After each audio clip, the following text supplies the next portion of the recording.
estar con ustedes esta tarde, en la que estamos conversando con un programa más que realmente es un programa nuevo que decidió el maestro Enrique Larios que deberíamos de tener como un vínculo muy importante entre los profesores mexicanos, no solamente los que integramos un colegio determinado, sino en general el profesorado, los alumnos de la Facultad de Derecho, todos aquellos que están inclusive en otras instituciones, pero vinculados al derecho y en particular en derecho al trabajo y en la seguridad social, conversar y tener información sobre la academia.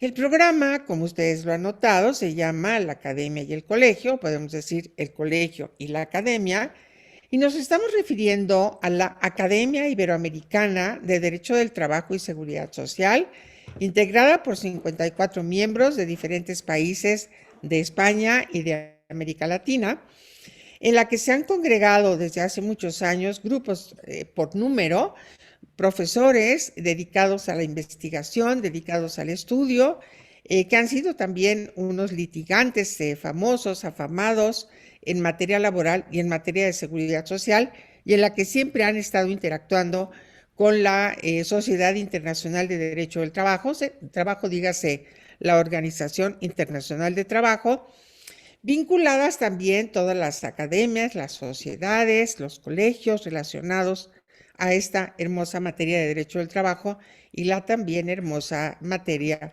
de seguridad social, en la que si bien ya la seguridad social es una materia, es un derecho autónomo, es un derecho que tiene sus propias fuentes, que tiene su propia legislación, que tiene sus propios medios de sanción por incumplimiento y todo, pues estuvo vinculada y se desprendió prácticamente del derecho mater, podríamos decir en este caso, que es el derecho del trabajo o del derecho social finalmente.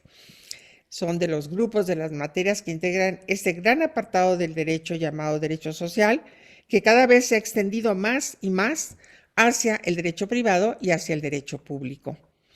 Bueno, la Academia Iberoamericana, integrada ahora por 54 miembros, pues tiene entre sus fundadores a los que podríamos llamar más famosos que pudiéramos conocer, como lo fueron en México el maestro, el doctor Néstor de Buen Lozano, como lo fue también don Alfredo Sánchez Alvarado, y también fue nuestro querido doctor Enrique Álvarez del Castillo, que también fue miembro de la academia, el doctor Baltasar Caballo. Las edades, como ustedes saben, no perdonan y llega un momento,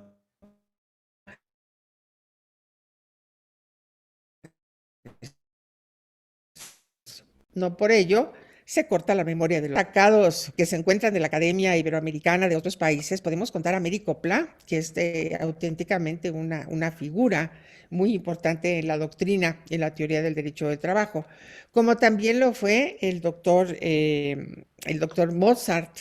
eh, Mozart, ya estoy Víctor muy... Russomano. ¿Perdón? Mozart, Mozart Víctor Russomano. Mozart, Víctor Russomano, exactamente. Y bueno, y tenemos Hermida también, Oscar Hermida, que también es una figura muy importante. Mario de la Y Cueva. bueno, también, claro, por supuesto, el maestro Mario de la Cueva, que fue uno de los fundadores de la academia. Entre toda esta gama de excelentes profesores muy reconocidos a nivel mundial, se encuentran entre los mexicanos el doctor Enrique Larios. No sé qué silla ocupas, porque eso es lo de menos, pero creo que es la silla 50, 40 y tantos. Es la silla 5. La silla 5, fíjate qué bien. Bueno, la silla 5, yo recuerdo la del doctor Baltasar Cavazos, que fue la silla 14, porque fíjate que esa fue la que yo heredé. Entonces Así a mí me es. tocó estar, me toca estar en esa silla. Bueno, pero el número no tiene importancia. Sin embargo, en este caso, pues vemos que el doctor Larios ocupa uno de los primeros lugares en la academia. Y esta academia con el tiempo ha seguido trabajando hemos estado realizando actividades académicas, hay publicaciones muy importantes, hay una conexión muy importante con la Sociedad Internacional de Derecho del Trabajo, con la propia Organización Internacional de Trabajo y desde luego con muchas fundaciones y con muchas universidades de Europa, principalmente de España y de toda Latinoamérica. La idea ahora es de que el colegio, este colegio de derecho, de profesores de derecho del trabajo, que preside también el doctor Enrique Larios, es un colegio que él ha ido formando, que me parece estupendo, sobre todo cuando hay universidades y facultades como las nuestras, las dos, la universidad y la facultad, en la que somos muchos, por fortuna. Cuando hay estos grupos tan grandes, muchas veces se pierde la comunicación, muchas veces se pierde el contacto y los hilos andan sueltos. Yo creo que es muy importante lo que él ha hecho de formar un colegio de profesores de Derecho del Trabajo y de Seguridad Social en la que hay una comunicación continua, diaria, en la que lo mismo hay una forma de compartir experiencia sobre tesis jurisprudenciales, ahora será sobre precedentes, que tenemos también la comunicación sobre las nuevas obras que llegan, sobre los casos relevantes que se llegan a conocer, todo esto, junto con el desempeño, el desarrollo y el avance de la Facultad de Derecho. Yo quiero reconocer aquí el gran esfuerzo que el doctor Enrique Larios ha hecho durante muchísimos años, porque él ha estado muy pendiente de que se hagan este tipo de vinculaciones. Cuando yo le dije que si me daba, por favor, una semblanza, una síntesis curricular, pues yo pensé que me iba a mandar muchas hojas, pero fue de una modestia increíble. Y entonces lo primero que me puso es que él era un profesor de carrera definitivo, que ya lo sabemos, por oposición de nuestra Facultad de Derecho, y que al mismo tiempo es profesor en la licenciatura, como lo es también en la maestría y en el doctorado. Pero ¿qué creen? Que también está en el doctorado de las ciencias médicas y la salud, que eso es algo muy, muy importante, esta área de salud en el trabajo, porque no es un tema que se vea con mucha frecuencia. Y son de estos temas en los que tiene que haber una combinación disciplinaria, porque necesitamos mucho tener la información de los médicos, pero también tenemos que tener muchas veces toda la experiencia y los conocimientos que nos pasen determinado tipo de profesionistas cuando estamos hablando, por ejemplo, de los accidentes o de los riesgos de trabajo, sobre todo, perdón, de accidentes o de enfermedades. Precisamente porque las enfermedades, pues sabemos que tienen una secuencia, que son actos repetitivos y que entonces llegan a transformar la salud de una persona por estar en contacto con determinadas sustancias o con movimientos que son repetitivos, etcétera. De manera que también necesitamos a aquellos que sean técnicos en seguridad para recomendar los lugares en los que puede haber accidentes y la forma como estos se deben de prevenir. Esta materia de derecho y de medicina, hoy en día, doctor Larios, me parece que está muy importante, que es muy importante. De hecho, estamos preparando un artículo, perdón que lo mencione ahora aquí cuando es tu programa, pero quiero mencionar el tema del personal de salud, las condiciones de trabajo que tienen y todo el tema de la pandemia que nos ha develado esa circunstancia tan de alto riesgo cuando no se han tomado las medidas necesarias y demás. Por si al final quisieras hacer un comentario, nada más te pongo ahorita una inquietud que yo traigo y que la compartimos aquí con quienes nos hagan el favor de estarnos escuchando. Alguien puso el otro día en un tuit que no era obligatorio que los trabajadores se vacunaran, que no era obligatorio, es decir, que no les podía exigir el empleador a los trabajadores que tuvieran una vacuna para pasar a trabajar. Me parece que hay una equivocación y todo esto nos da para un gran tema para discusión, que te digo, si quieres al final lo podemos platicar. Pero siendo tú un experto en ciencias médicas y de la salud, estando en el programa de doctorado, vale la pena recalcar lo importante que es este binomio de derecho y de medicina o de derecho y salud. Bueno, esto es en cuanto a la docencia del doctor Enrique Larios. Desde luego que la preparación de él es una preparación muy completa, no solamente por haber estudiado en nuestra facultad, que más, que tenían un altísimo rango, sino porque además él ha obtenido el certificado en normas internacionales de trabajo por el Centro de Formación de la OIT, supongo que es el Centro de Formación de Turín, ¿no, Enrique? Así Ese es. maravilloso lugar en el que yo creo que todos los laboralistas debemos de pasar algún día, por lo menos para conocerlo. Perdón. Este centro que es maravilloso porque tiene todos los elementos para poder estudiar, pero no solamente eso, sino que congrega a toda clase de expertos en diferentes ramas de nuestras materias y que tiene la virtud y la ventaja de que siempre tiene la forma de hacer este tipo de comunicación, este tipo de información, de capacitación, de actualización con todo el mundo. Es sorprendente la forma como trabaja. Bueno, él tiene la suerte, pues, de haber tenido este certificado de normas internacionales, que son lo que constituye la constitución de la OIT.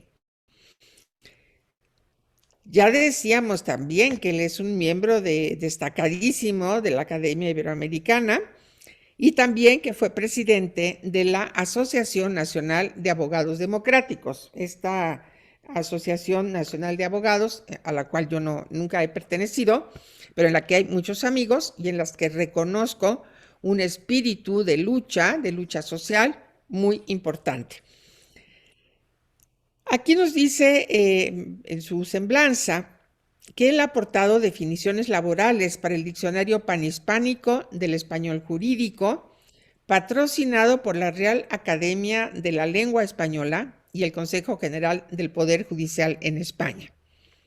Seguramente el doctor Larios, al igual que yo, estará pensando que el lenguaje jurídico tiene que cambiar porque desde hace mucho tiempo nosotros debimos haber abandonado en nuestra legislación y en nuestra práctica el término de patrón.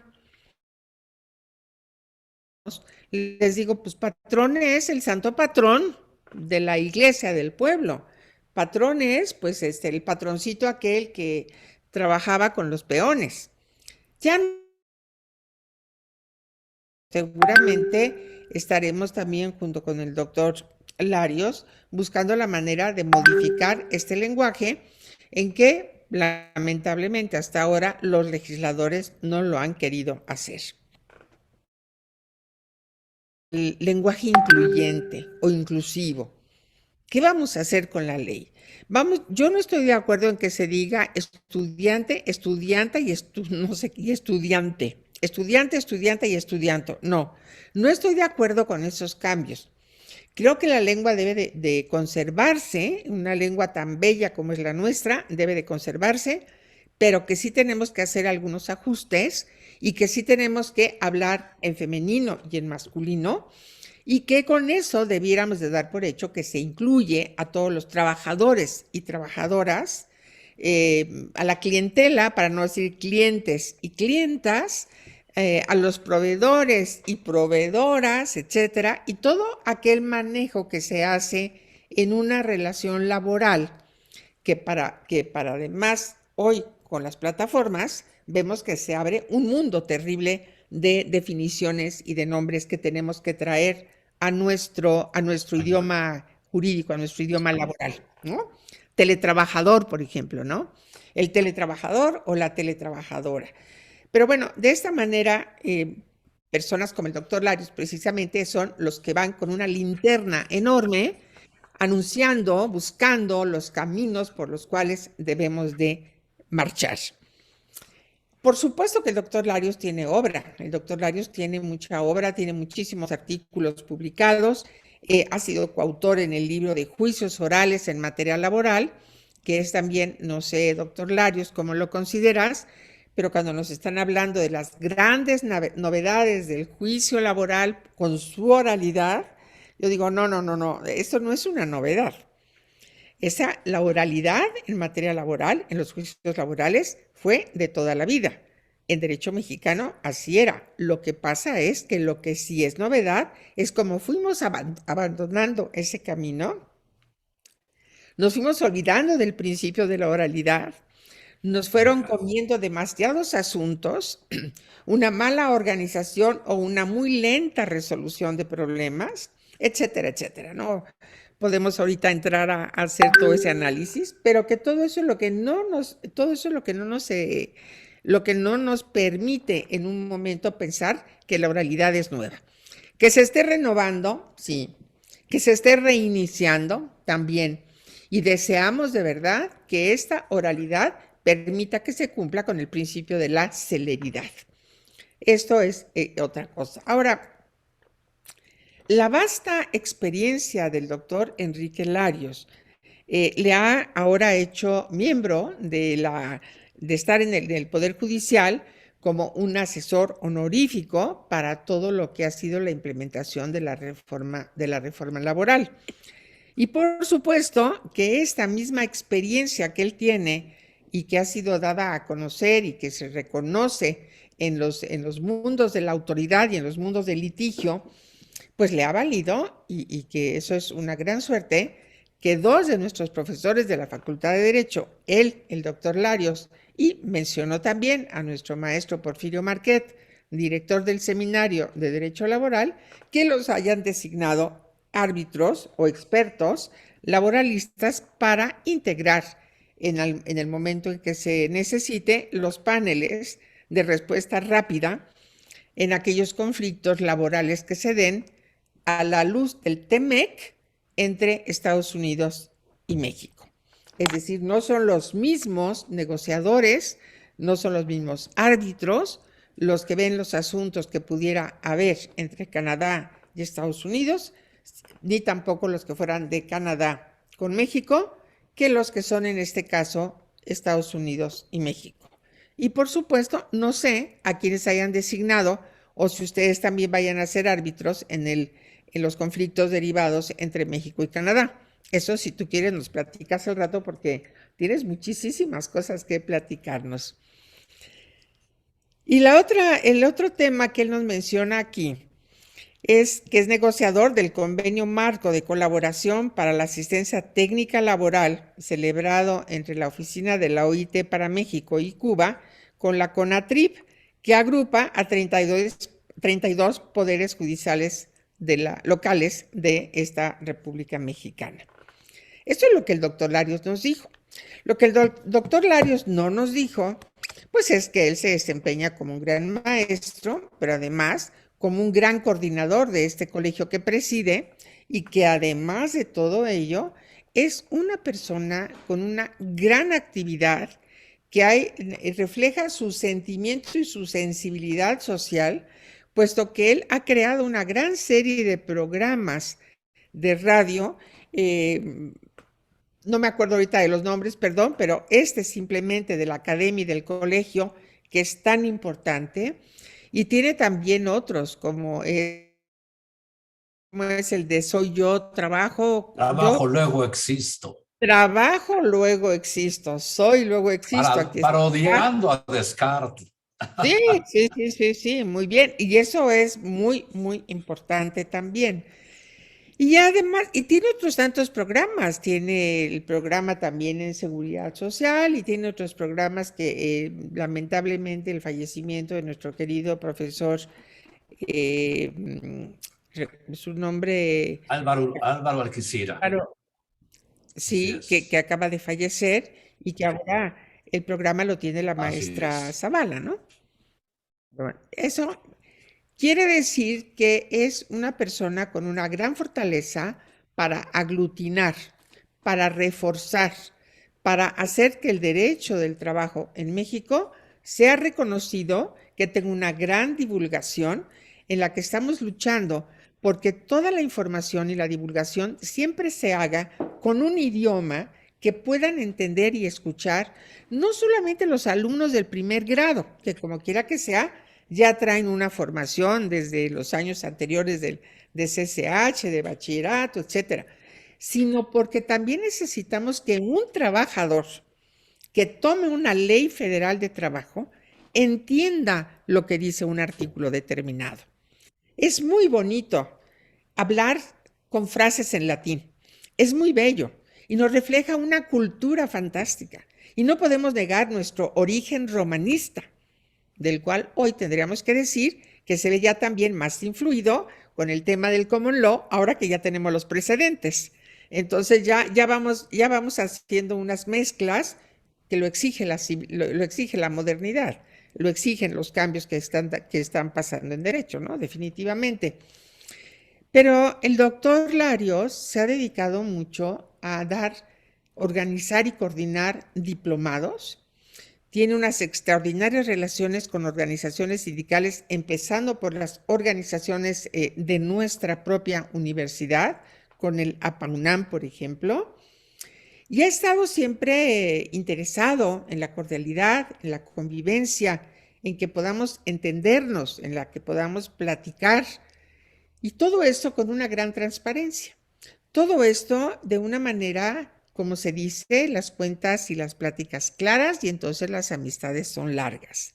Y eso es lo que ha permitido que el doctor Larios se haya hecho ya una figura clásica, tradicional, lo cual no quiere decir viejo ni vieja, que conste, Enrique, solamente tradicional y clásico en nuestra Facultad de Derecho, en la que hay una gran comunicación a través de sus medios, de sus ideas y de su trabajo cotidiano de todos los días. Es un gran gusto, de verdad, tenerte con nosotros en el programa. Y yo te quiero preguntar, pues toda vez que somos academia, te quisiera preguntar para empezar, y ya te prometo que te voy a dejar hablar a ti nada más, ¿cómo ingresaste a la academia? Pati, oigo algo que no dijiste de mi modesta semblanza, que soy consejero universitario. Perdón, claro, algo muy importante, por supuesto. Y eso Discúlpame. es algo muy interesante, muy, No, además de interesante sabemos que eso es mucho, muy importante, por supuesto. ¿verdad? Pero bien, vamos a tu pregunta, Pati. Fíjate que Consejero universitario propietario. así es, así es. Y bueno, ha sido una gran experiencia ser consejero, pero Pati, muchas gracias por todas tus palabras, por tu dedicación a estar señalando algunas de las cuestiones que modestamente he podido realizar en este campo del derecho del trabajo. Cuando me pongo a estudiar, te lo digo con toda sinceridad, cuando me pongo a estudiar derecho del trabajo o me hacen el encargo de alguna cuestión laboral, me preocupa una cuestión. Me preocupa que conozco algo de derecho del trabajo, pero hay mucho que me falta por conocer. A todos. Entonces, eso es lo primero que debemos de partir. Y te voy a comentar que mi ingreso a la Academia Iberoamericana del Derecho del Trabajo, bueno, pues parte de la triste situación del fallecimiento de don Enrique Álvarez del Castillo. Pues don Enrique Álvarez del Castillo, que fallece el 3 de mayo de 2006, dejas vacante una plaza en la Academia Iberoamericana de Derecho del Trabajo. Por supuesto que yo sabía de la academia, lo supe por Néstor de Buen, que organizó muchos eventos y uno de ellos lo organizó en la facultad cuando el doctor Dávalos era el director de la facultad y el doctor Dávalos a mí me dio toda su confianza para que fuera su secretario administrativo. Afortunadamente, las reuniones y todo lo que significa, en ese momento significaba una reunión de la academia, era traer a los personajes más famosos del mundo laboral, a los más famosos, nada más así.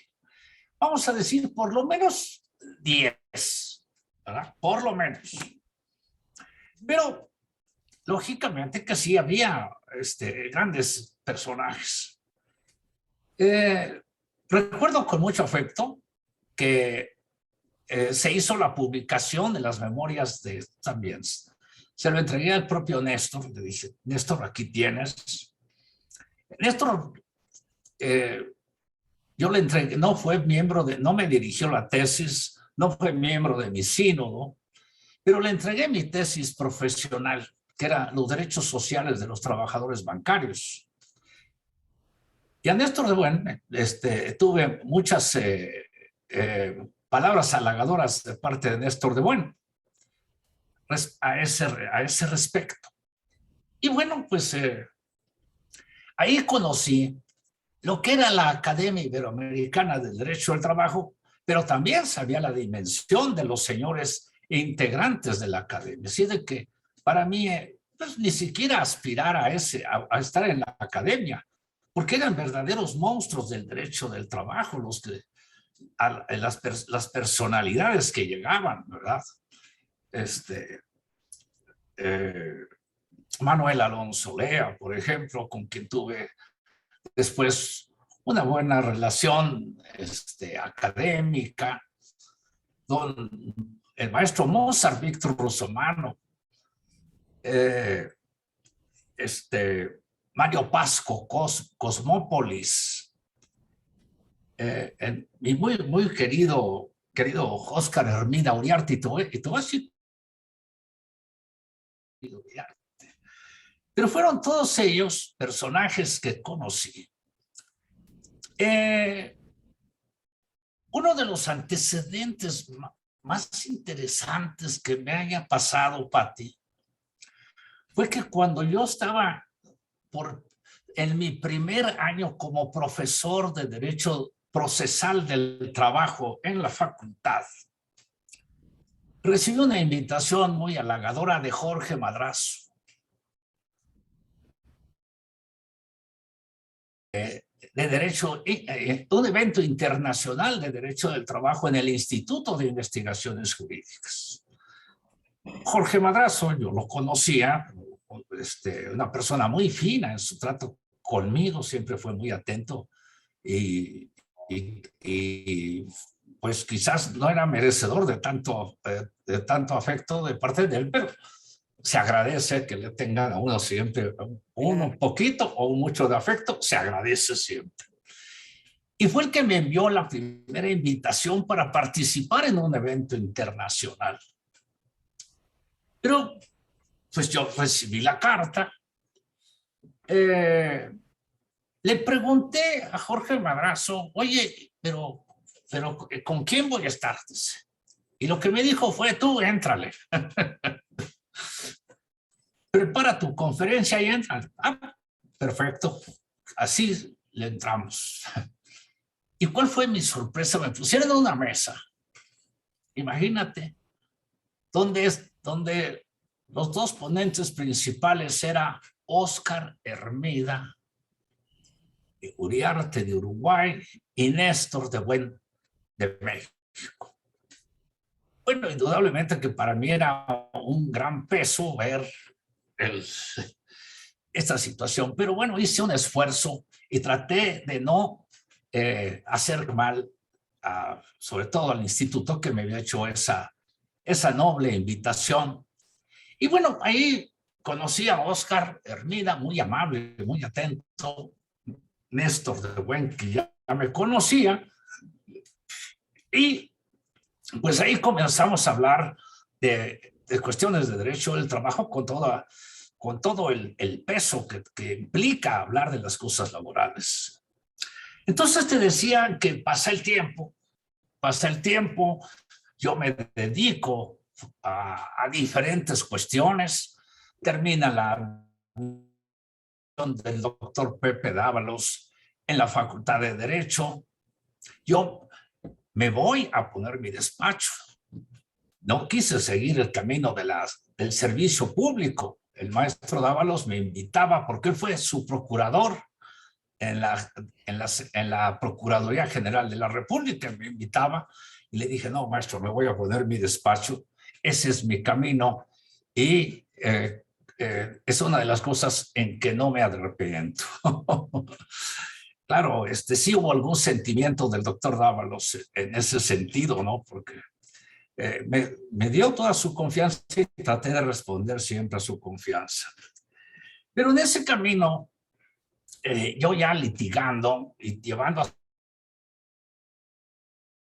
mucha suerte en que me dieran su confianza algunos líderes de diferentes sindicatos y comencé a trabajar con sindicatos y con trabajadores. Ese fue el camino que seguí a través del ejercicio profesional y de continuar con la cátedra, continuar con la cátedra que nunca dejé, esa nunca la quise abandonar.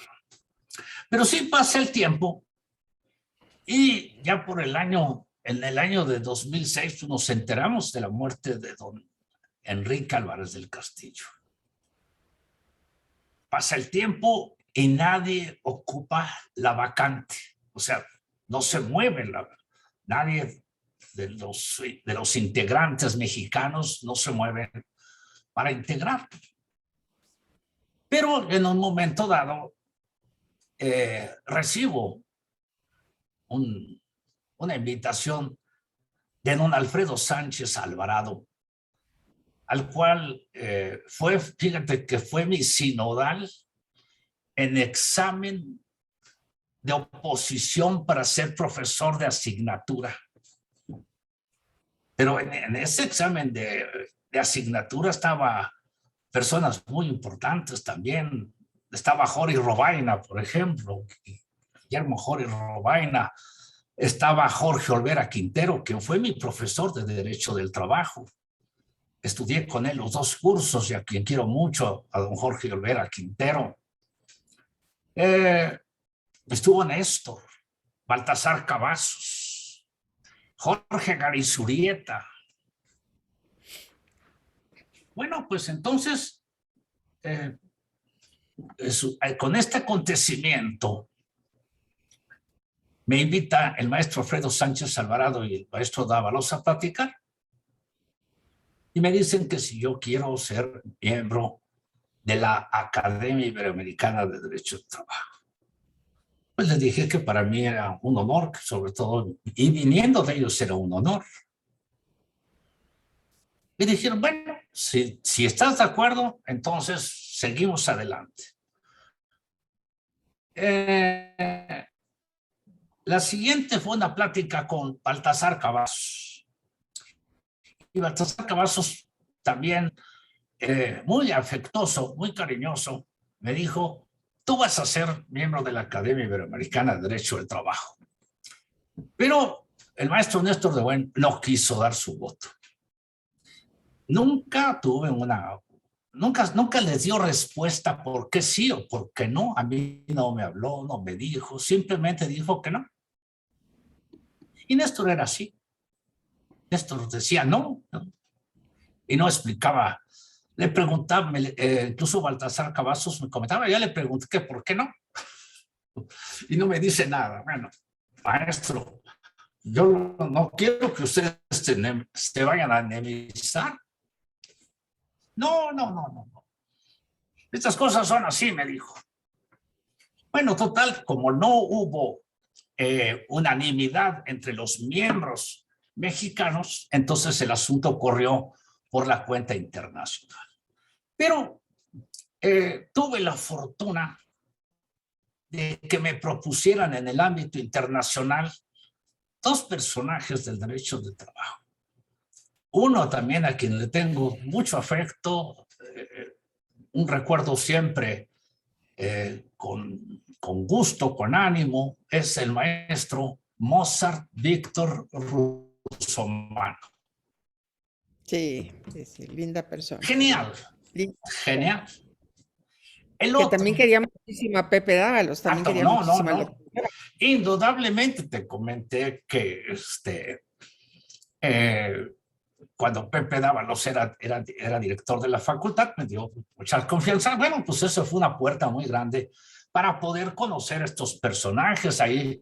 Y te decía hace rato, ahí conocí ya a Mozart Víctor Russomano, entablé con él una amistad académica muy interesante, platicábamos de muchas cosas, me preguntaba cuestiones, yo le contestaba, en fin, fue muy interesante la cuestión. En el año de 2008, me invita Antonio Bailos, un genio del derecho del trabajo, me invita a dar curso a la Universidad de Castilla-La Mancha.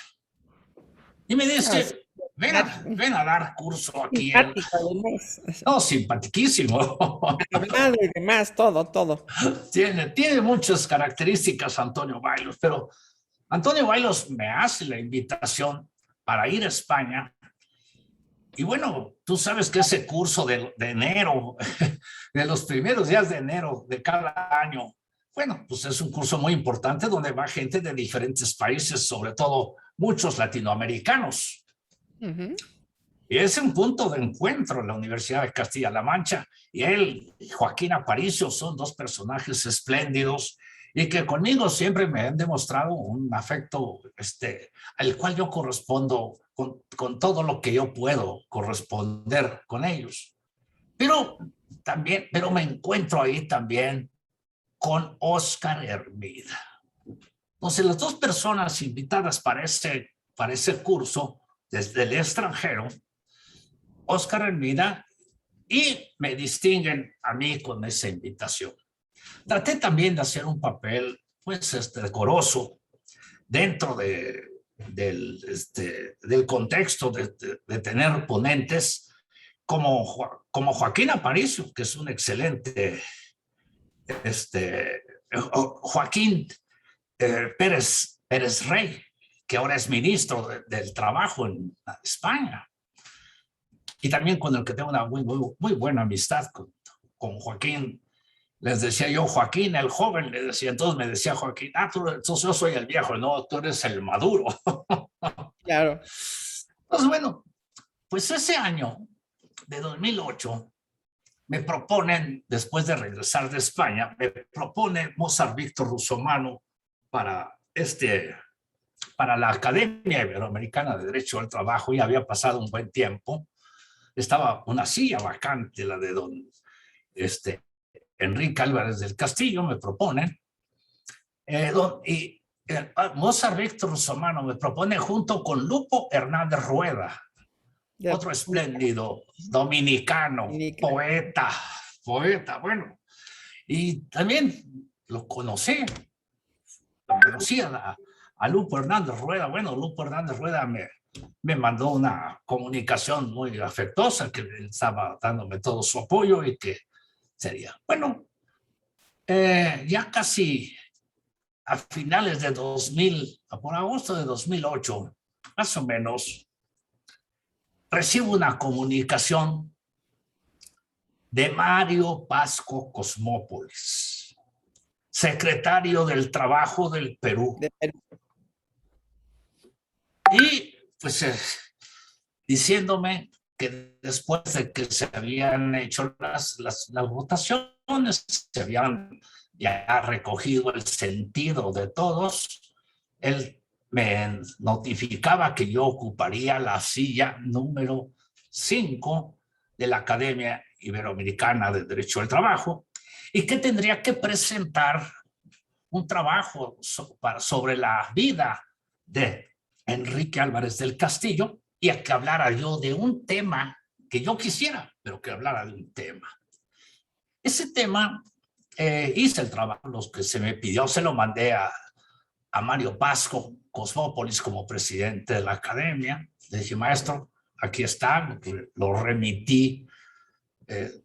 Entre mis documentos tengo todavía el envío que hice de esos documentos y me invitó Mario Pasco a Perú para poder hacer la presentación. Estuvieron ahí personajes pues, muy importantes. Pero, ¿quién fue el impulsor más importante de mi candidatura en el campo internacional? Digo, la palabra de Mozart Víctor Russomano pesaba mucho, pero el otro personaje fue Óscar Hermida. Fue Óscar Hermida. Y te digo que me da gusto recordarlos, pero también me da una gran tristeza. Claro, sí, claro. Me da una gran tristeza porque ya ingresado yo a la Academia Iberoamericana de Derecho del Trabajo, en octubre de 2010 fallece Mozart Víctor Russomano. Sí, sí, sí, sí.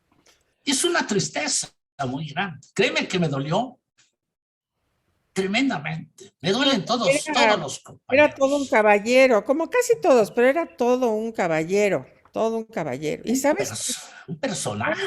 su esposa fue una muy Sí. importante tratadista de Derecho Sí. Internacional del Trabajo. Sí, cómo no, la conocí, a Gilda. Sí, a Gilda.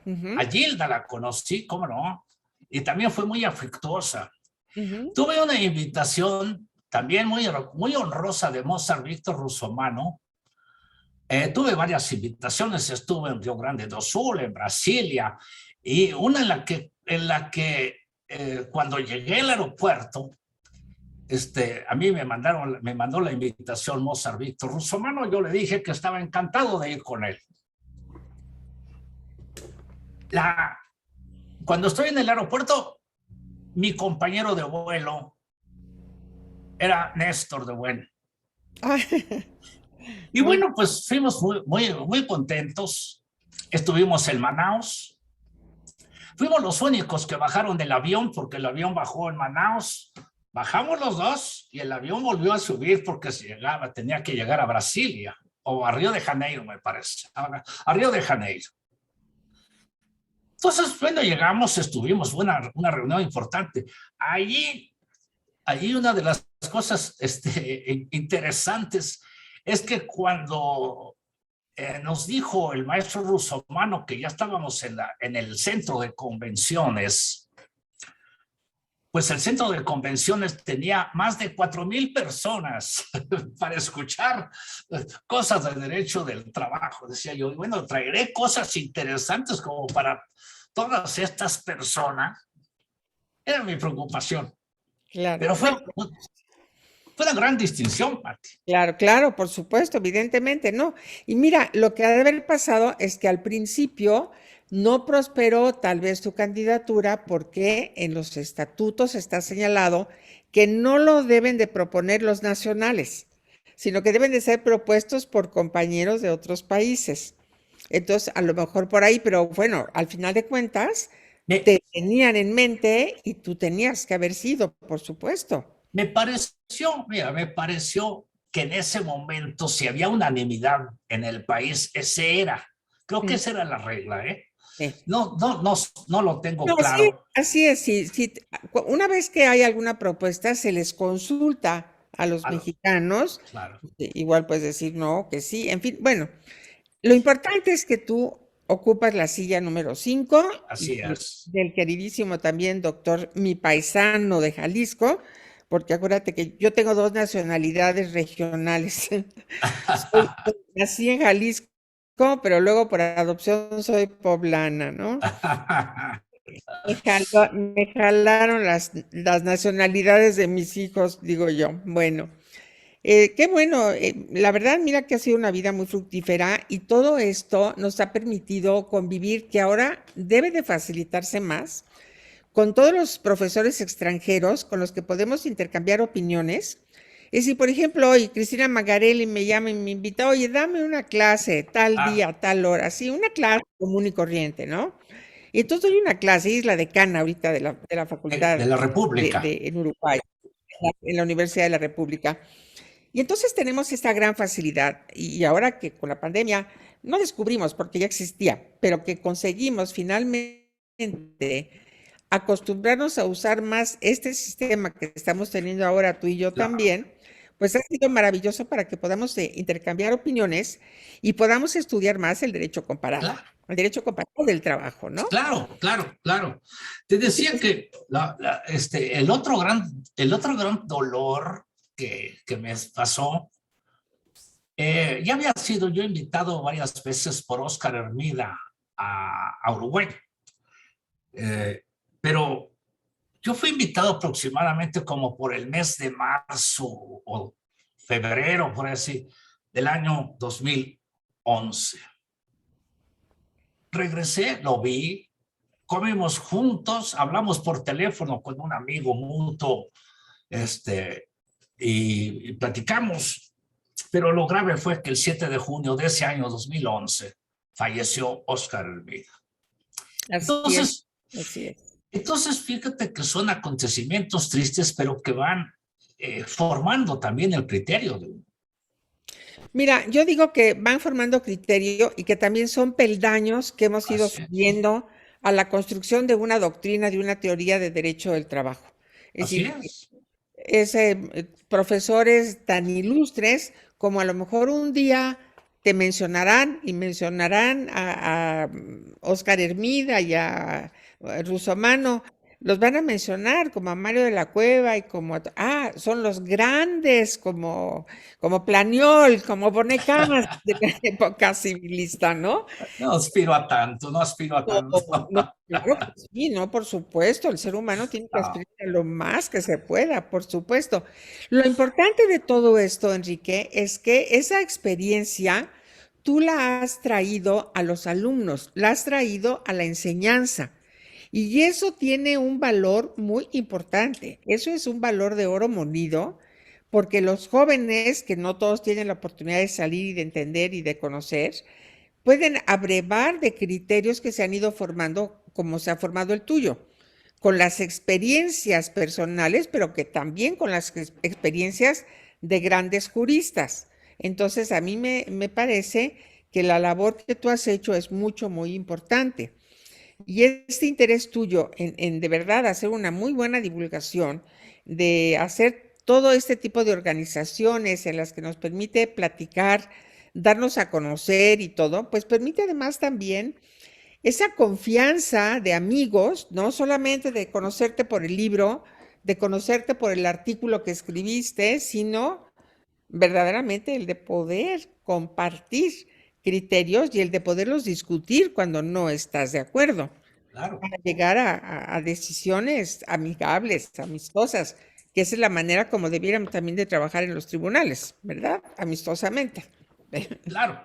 Mira, mira, Pat, una de las principales cuestiones que te voy a comentar es que desde que puse mi despacho, siempre he llevado alumnas, alumnos a trabajar conmigo.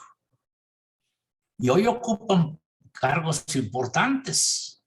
Los que empezaron eh, ya están en diferentes cargos importantes en la administración pública, en las juntas de conciliación y arbitraje, en el Tribunal Federal de Conciliación. Eso es una satisfacción, cuando he llegado a diferentes tribunales o las juntas de conciliación y algunas otras instituciones laborales y me dicen, maestro, usted fue mi profesor de Derecho del Trabajo. Esa es una satisfacción muy grande. Pero Oye, también en... perdón, ¿y Sí. no te da mucho susto cuando dicen, usted fue mi maestra y yo me quedo pensando, ¿lo aprobé o lo reprobé? No, yo cuando hablan bien les digo, seguramente lo aprobé. Pues Así es. bueno, Bueno, mira, hay experiencias muy importantes. Fíjate que yo te voy a confesar, bueno, ya no tenemos mucho tiempo. Bueno, un pecadito que creo que todos los habremos podido cometer en algún momento. Tuve un alumno, no voy a dar su nombre porque él era hijo de un gran profesor de la Facultad de Derecho, una persona muy querida, muy conocida, muy reconocida y un hombre cabal. Este muchacho, que era muy serio y muy estudioso, no te sé decir por qué, pero reprobó la materia. Entonces lo llamé y le dije, mire, yo no lo puedo reprobar, porque su padre es un gran maestro, pero además él tuvo la gentileza de permitirme iniciar el doctorado sin haber yo tenido la licenciatura. Me dijo, inscriba la tesis, inscríbase mientras hace su examen profesional. Eso fue, fíjate, en 1969. Entonces yo dije, bueno, permítame devolverle de alguna manera esta atención que tuvo su padre, y yo lo que le pido, ya había muerto su padre, yo lo que le pido a usted es que me haga un trabajo para que yo pueda darle otra evaluación. Y me dijo, maestra, yo se lo agradezco mucho, pero estoy muy consciente de que no estudié, estoy muy consciente de que reprobé y no puedo de ninguna manera aceptar lo que usted me está proponiendo. No te quiero platicar la lección que me dio ese joven, digno hijo de su padre, en realidad, ¿no? Claro, claro. Pues yo lo felicité y me dio mucho gusto y todo. Bueno, al año siguiente se inscribió, pasó la materia excelente y todo.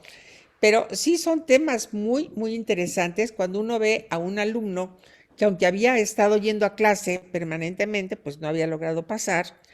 Y también otros como lo que tú dices, ahora que entras a la Suprema Corte de Justicia y de repente, maestra, ¿cómo le va? Ah, pues aquí estás, ¿no? O cuando Así, te hablan y te dicen cuando hay más confianza, claro. concursé para tal, no sé qué, y gané y ya estoy ahí y me pongo a Así, estudiar. también. Y eso, le quiero platicar que ya me nombraron, yo estoy en la Corte, estoy en el Consejo de la Judicatura. Y por supuesto que te da un enorme gusto porque tú pusiste un granito de arena en la persona del alumno que le va a dar a México y que para él y su beneficio pues también han crecido académicamente, profesionalmente, ¿no? Claro. Eso es una gran satisfacción que seguramente tú la tendrás mucho más profunda y mucho más amplia que de la que yo puedo tener. Mira, he tenido muchas satisfacciones de esa naturaleza, pero te voy a decir cuál es la que más me agrada. Cuando me hablan por teléfono y me dicen, oye, la licenciada X o el licenciado X que trabaja ahí contigo, ¿te molestaría que, digo, tienes algún inconveniente en que venga a trabajar a este puesto? ¿Me dejas que te lo robe? Sí, sí, sí. No, les digo, mira, qué bueno que me hablas, y por supuesto que no hay ningún inconveniente si es para que crezca y para que se Claro, desarrolle. claro. Pero no, si no, de otra manera te lo diría, que me pirateaste al personal. Sí. Así tengo alumnos que han estado trabajando en el despacho y que están en sindicatos, que están incluso ahora en despachos patronales, quiero decirte. Pues todo es válido.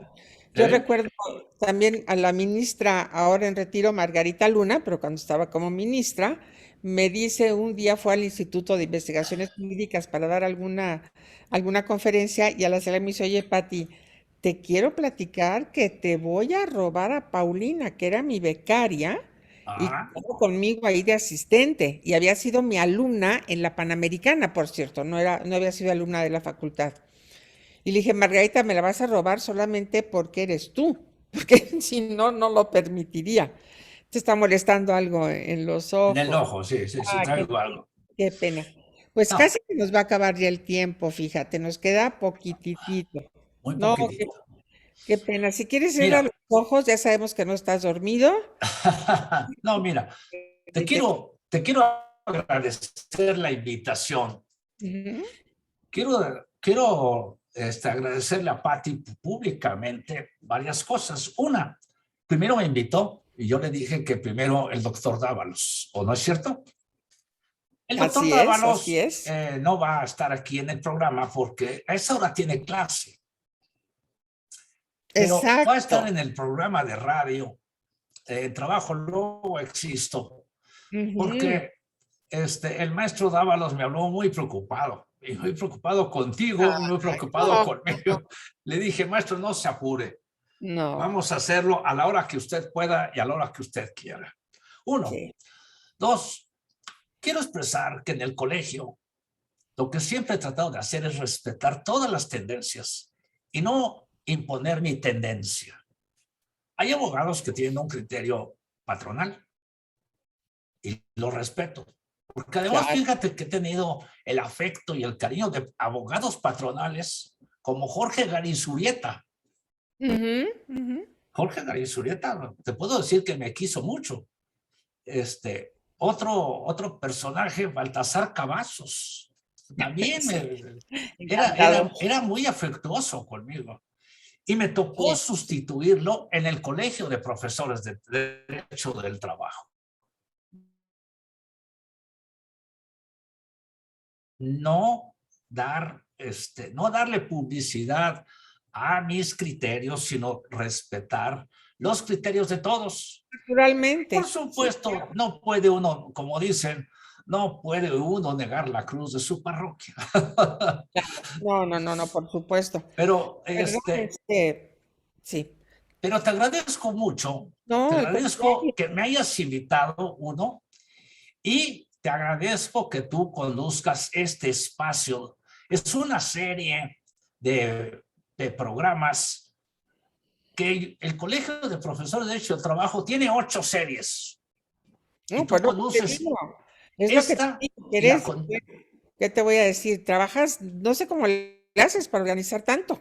Pues mira, las profesoras y profesores que están colaborando como tú, pues simplemente les damos el apoyo para que ustedes puedan hacer el trabajo que ustedes digan. Y tu invitación la consideré un honor, es un honor, y por eso estoy aquí contigo. Te he Te visto agradezco apoyado mucho. desde el primer día, desde el primer programa, pero el día que inauguramos las jornadas, a mí se te mencionó a ti como un coordinador muy importante, como miembro destacado de la academia, y ahora faltaba más en un programa que tú mismo has organizado. No te tomamos en el primer lugar, que se lo dimos al presidente de la academia, pero por supuesto que ahora era Pepe Dávalos, y desde luego en algún momento lo tenemos que, alguna vez que haya vacación o algo, lo En ese tenemos que tiempo lo invitar. invitamos. En ese Claro tiempo que lo sí. invitamos. Pues Enrique, yo creo que ha muchas. sido muy interesante platicar contigo y saber cómo se ha ido formando este grupo, cómo se ha ido, cómo has ido trabajando tú y cómo has sido tú la forma de eslabonar, de crear eslabones entre tantos profesores y entre tantas doctrinas de derecho.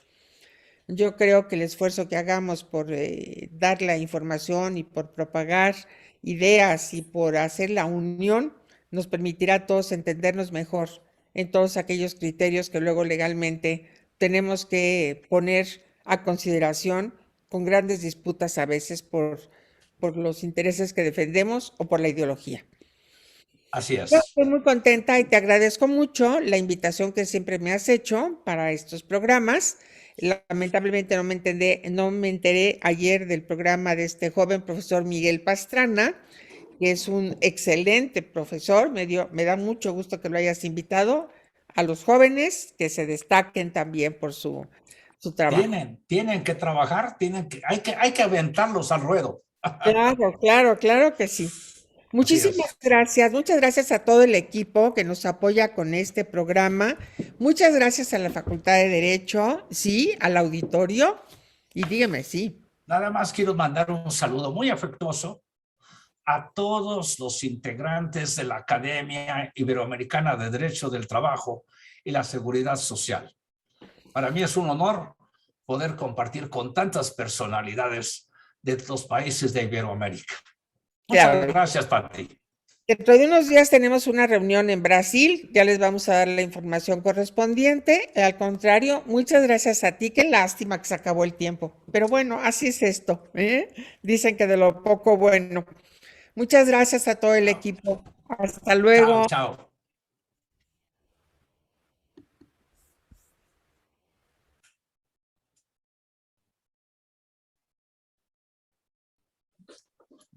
Hola Enrique, ¿Cómo es? Qué muy gusto. bien, gusto saludarte. Aquí estamos ya con el maestro Alejandro, aquí Perfecto.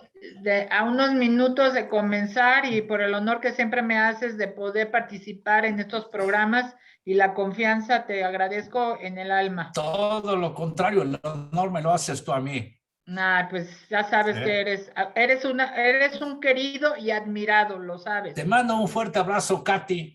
Y Igual, bienvenido, Alejandro Martínez. Muy Yo buenas les tardes, dejo. doctor Larios. Muchas gracias. Yo les Gracias. dejo para que ustedes trabajen. Muchas gracias, Hasta luego. Enrique. Un abrazo. Cuídate. Chao, chao. Chao. Gracias.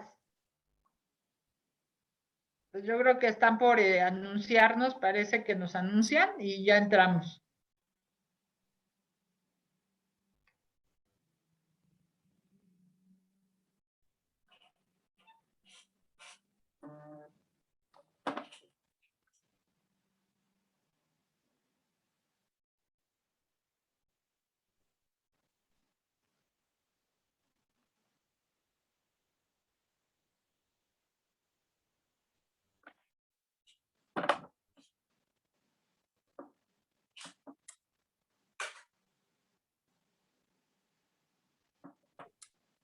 El maestro Labatán está por ahí.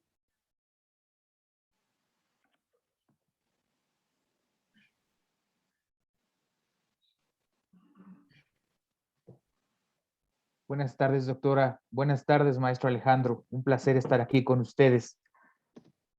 Muy buenas Hola. tardes. Buenas tardes, doctora. ¿Cómo están? Buenas tardes, gusto saludarlos. Muy bien, muchas gracias. Igualmente, doctora, en unos momentos darán la presentación de su programa y Sí. posteriormente usted puede comenzar con la conducción del mismo. Muchas gracias, muy amable maestro, gustos saludarlo. Igualmente, que les vaya muy bien. Bienvenidos. Gracias. Gracias.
Buenas tardes, damos la más cordial bienvenida a todos y todos nuestros seguidores al evento titulado Los derechos de seguridad social de los beneficiarios del trabajador fallecido en tiempos de pandemia. Los dejo en manos de la doctora Catalina Zavala Olivares. Buenas tardes. Muy buenas tardes a todos. Pues nuevamente nos vemos en este foro, agradeciendo entrañablemente a mi querido doctor Enrique Larios Díaz, que acaba de estar en el programa que antecede, presidente del Colegio de Profesores de Derecho del Trabajo, por permitirnos transmitir este programa de un tema muy relevante, ¿verdad? Sobre todo en estos tiempos de pandemia. Y también aprovecho la oportunidad de saludar al doctor Raúl Contreras Bustamante, director de nuestra querida Facultad de Derecho, y al doctor Ricardo Rojas Arévalo, secretario general de la misma. El día de hoy, como les comento, vamos a platicar de un tema de actualidad y sobre todo en cuanto a estos tiempos, ¿verdad?, que estamos viviendo tan difíciles a nivel mundial en cuanto al virus, ¿verdad?, que ha provocado pues, considerado la Organización Mundial de la Salud pandemia, ¿verdad? Este tema es precisamente el que nos trae llamado los derechos de seguridad social de los beneficiarios del trabajador fallecido en tiempos de pandemia. Y pues tenemos como invitado a todo un experto en este tema, ¿verdad? Sobre todo en cuestiones de seguridad social, que es el maestro Alejandro Martínez Reyes. Bienvenido, Alejandro, aquí estamos y pues que ya tenemos un rato de conocernos, tanto en los tribunales como una bonita amistad.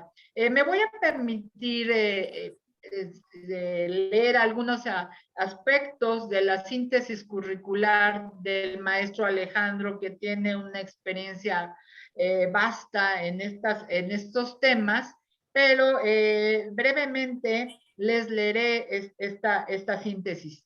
Él es licenciado en Derecho por la Universidad Tecnológica de México, tiene su posgrado en Derecho Laboral también por la misma universidad, posgrado en Relaciones Laborales, maestría en Derecho Laboral por el Instituto de Posgrado en Derecho con título y grado obtenido, es doctorando en Derecho Laboral por el Instituto de Posgrado en Derecho, obteniendo la medalla al mérito estudiantil, reconocimiento de excelencia académica al mes de marzo del 2020 y en revisión del protocolo de investigación a la fecha para el examen de grado. También tiene su maestría en amparo por el Centro de Estudios Jurídicos Carbonell, maestrante en la maestría de Derecho Constitucional y Derechos Humanos, máster en argumentación jurídica por el Centro de Estudios Jurídicos Carbonell y la Universidad de Sevilla. Además, en su experiencia laboral ha sido catedrático de diversos diplomados y cursos por el Instituto de Investigaciones Jurídicas de la UNAM en materia de amparo y de derechos económicos, sociales, culturales y ambientales. Catedrático de la Escuela Nacional de Jurisprudencia de la UNAM en los cursos sobre la reforma laboral, temas de seguridad social, derechos humanos y amparo. Profesor a nivel maestría del Instituto de Posgrado en Derecho, profesor titular de las materias Aspectos Jurídicos de la Seguridad Social y Amparo desde el mes de marzo de 2013 a la fecha. Y actualmente apoderado y representante legal del Instituto Mexicano del Seguro Social desde el año de 1999 a la fecha, adscrito a la Jefatura de Servicios Jurídicos, Delegación Estado de México, poniente con el cargo de jefe del Departamento Laboral. Asimismo, pues ha participado como ponente en diversos cursos sobre la reforma laboral en teórica práctica en la justicia laboral, tanto en los estados de Pachuca, en la ciudad de Pachuca Hidalgo, en el Estado de México y también en Ciudad Universitaria. Ha sido ponente en el Sindicato Unificado de Trabajadores del Instituto Nacional de Pediatría en el año 2019 y también ha sido ponente en el Diplomado Laboral de Seguridad Social y el Nuevo Sindicalismo en México en el año 2019, organizado por el Instituto de Posgrado en Derecho y la Academia Mexicana de Derecho Procesal del Trabajo. Así que pues tenemos aquí a nuestro experto en Derecho de la Seguridad Social, que nos va a tocar precisamente este tema de gran relevancia y sobre todo pues para efecto de que los beneficiarios de las personas que han fallecido en tiempos de pandemia, pues sepan a qué precisamente tienen el recurso, ¿verdad? En su momento, dónde acudir y qué derechos les otorga la propia ley del Seguro Social para efecto de que ellos puedan pues reclamar precisamente a lo que ellos pueden tener acceso. Entonces, pues vamos a empezar a platicar. Alejandro, nuevamente bienvenido. Me da mucho gusto que estés con nosotros. Sobre todo conozco tu experiencia, conozco que eres pues experto, eres técnico en estos temas. Me parece muy interesante que nos hables precisamente de estos derechos que tienen los beneficiarios de las personas fallecidas en estos tiempos de pandemia. Y bueno, pues me gustaría que en primer lugar nos comentes ¿qué tipo de derechos pueden tener los beneficiarios de los trabajadores que fallecen en estos tiempos? Y sobre todo, obviamente, pues hablando de la seguridad social. Bien, doctora, muy buenas tardes a todos. Hola. Y muchas gracias por la invitación. Es un tema muy, muy interesante, más que nada, incluso paradigmático por ciertos supuestos que se están dando sobre cuestiones de seguridad social en pandemia. Y en esencia, los beneficiarios del trabajador fallecido, pues en términos de la propia ley y con relación con el artículo 501 de la Ley Federal del Trabajo, pues tienen derecho a la pensión por viudez, por orfandad o ascendencia, o en su caso, la concubina o concubino, que en este caso haya tenido el trabajador fallecido. Es un punto interesante, doctora Katy, porque derivado de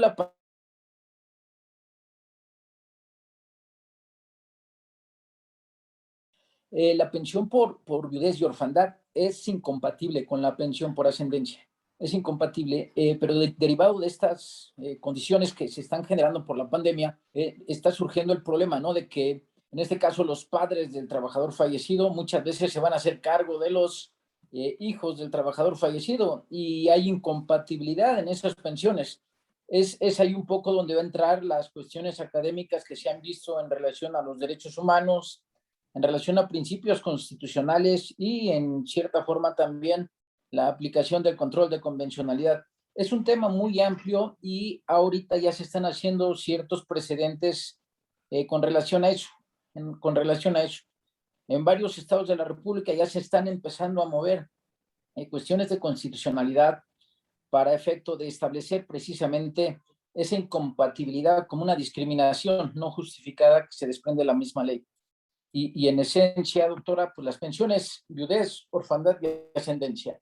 Y entendemos por viudez, a razón del 90%, la que le hubiera correspondido por invalidez, la pensión por orfandad, el 20%, y la ascendencia, de igual manera, el 20%, siempre y cuando se haya calificado como, o en este caso, enfermedad general, no una enfermedad por riesgo de trabajo. Sí, claro. Ahorita, los tiempos pandémicos, pues ya se está manejando lo que vendría siendo pues el contagio del COVID como riesgo de trabajo.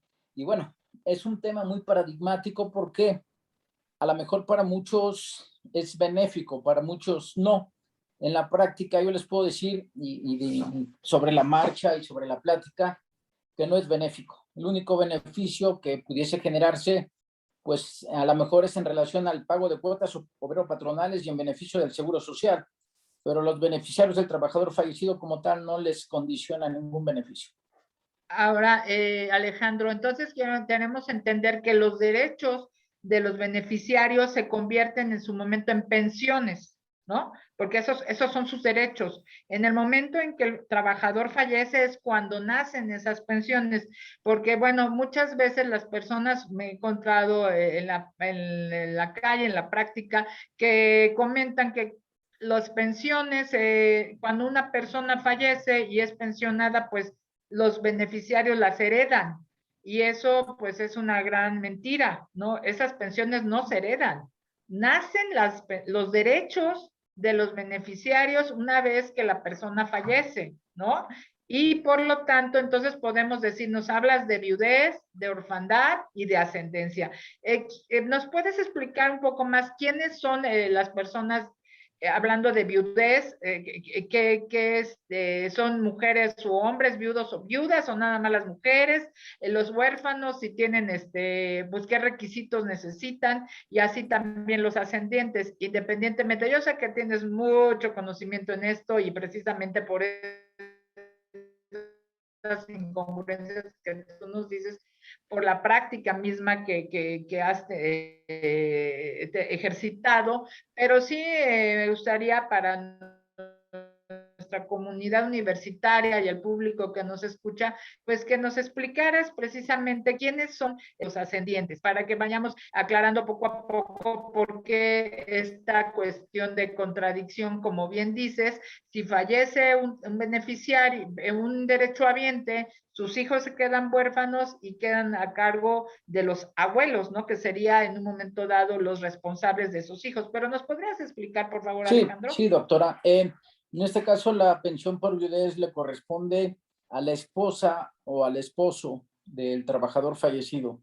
Esa pensión por viudez relativamente es el 90% de la que le hubiera correspondido en este caso al asegurado por invalidez. Es el 90%. La pensión por orfandad se da hasta los 16 años o hasta los 25, siempre y cuando siga estudiando, en este caso el beneficiario hijo, y estudie en planteles inscritos al Sistema Educativo Nacional, que quiere decir que estén incorporados.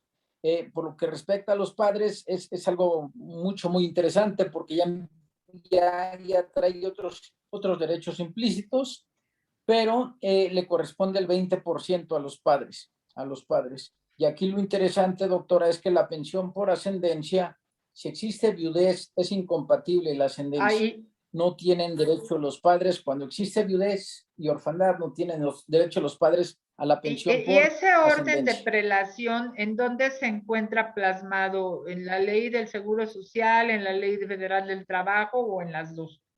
Bien, se encuentra establecido en el artículo 501 de la Ley Federal.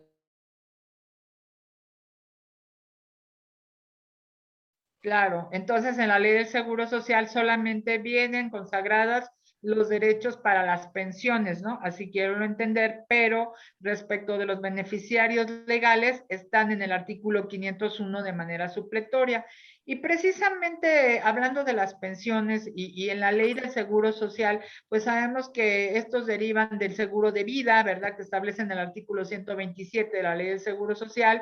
Y en este sentido también nos comentabas de que podía considerarse las muertes con motivo del COVID que fueran por riesgos de trabajo. Esta muerte por riesgos de trabajo en la ley del Seguro Social se encuentran dentro de los artículos 64 hasta el 66 de la misma. Y por lo tanto, pues nos podríamos más que nada ver esta diferencia de que una persona fallezca por COVID y que se considere riesgo de trabajo o cuando no se considera riesgo de trabajo, si es en un momento dado benéfico para precisamente las personas que tengan derecho a estas pensiones por la muerte del trabajador, que se considere que la muerte fue por causa del COVID, pero esto sea considerado como riesgo de trabajo o no es benéfico para ellos.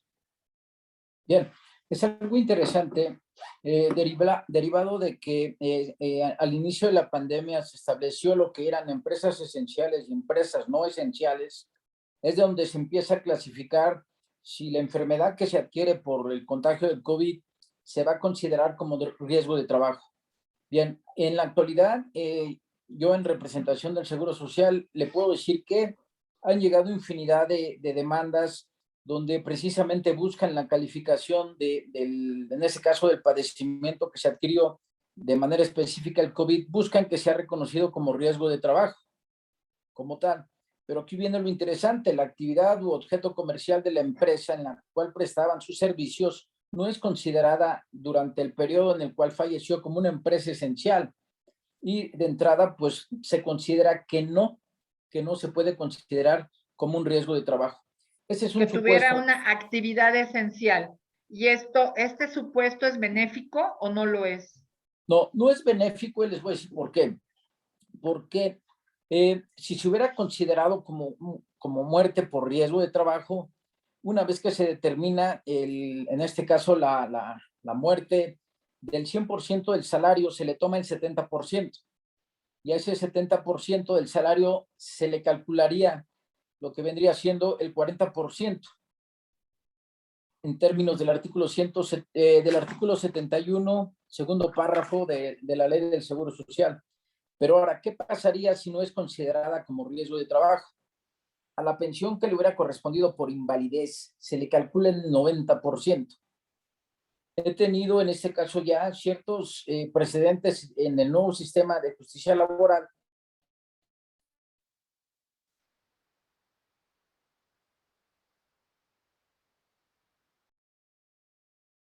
pues lo que vemos es que se le condiciona un perjuicio al conocido como riesgo de trabajo, pero el monto de tu pensión va a ser inferior que si hubiera sido reconocida como enfermedad general. Eso se está dando en la práctica y es muy interesante ese supuesto. Y como preámbulo, doctora, también es algo interesante que tenemos que tener presente.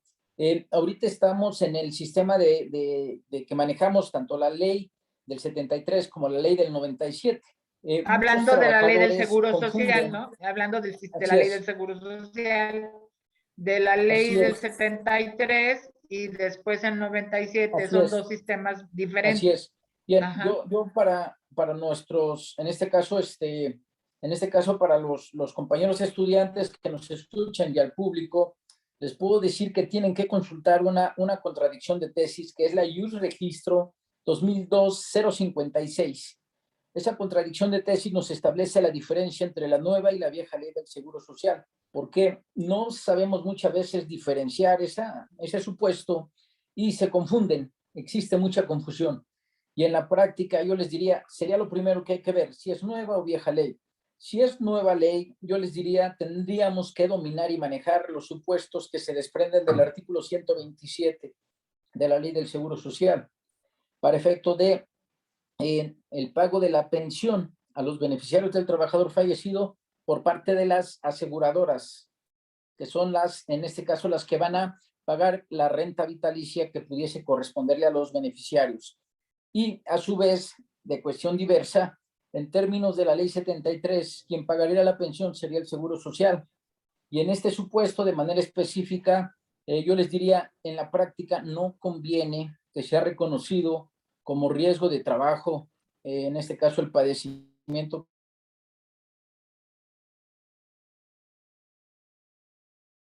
De que lo clasifiquen como riesgo de trabajo, van a tener mayores beneficios, pero a la larga vemos que el porcentaje es muy diferente, de un 40, por ejemplo, a viudo, por riesgo de trabajo, en cambio, por enfermedad, que si se clasificara como una enfermedad general, entonces sería a un 90, ¿no?